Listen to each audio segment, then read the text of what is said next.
কিছু ছাত্র তাদের পুরনো শিক্ষকের বাড়িতে গেল। ছাত্রদের মধ্যে সবাই নিজ নিজ জীবনে প্রতিষ্ঠিত। তারা তাদের পুরনো শিক্ষকের সঙ্গে জীবন নিয়ে আলোচনা করতে লাগলো। কার জীবন কেমন চলছে, কেউ বাড়ি কিনেছে, কেউ গাড়ি কিনেছে, ইত্যাদি ইত্যাদি।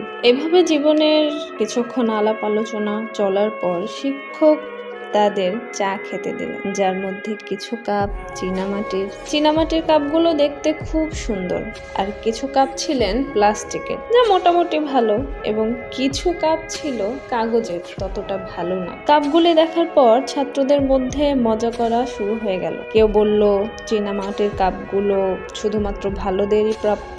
এই নিয়ে অনেক মজা চলল।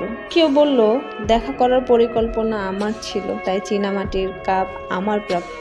কেউ বলল আমি পড়াশোনায় ভালো ছিলাম, তাই চীনামাটির কাপ আমার প্রাপ্য। কেউ বলল আমি গাড়ি চালিয়ে সবাইকে এখানে এনেছি, তাই চীনামাটির কাপ আমার প্রাপ্য, ইত্যাদি ইত্যাদি। এইসবের মাঝখানে শিক্ষক বললেন আমি ইচ্ছা করেই এরকম 3 ধরনের কাপ দিয়েছি। এর থেকে জীবনের একটা সত্য তোমাদের বোঝানোর জন্য, কাপ হচ্ছে আমাদের জীবনযাপন, যেমন টাকা পয়সা, বাড়ি গাড়ি, এইসব আর কি। আর চা হচ্ছে আমাদের জীবন।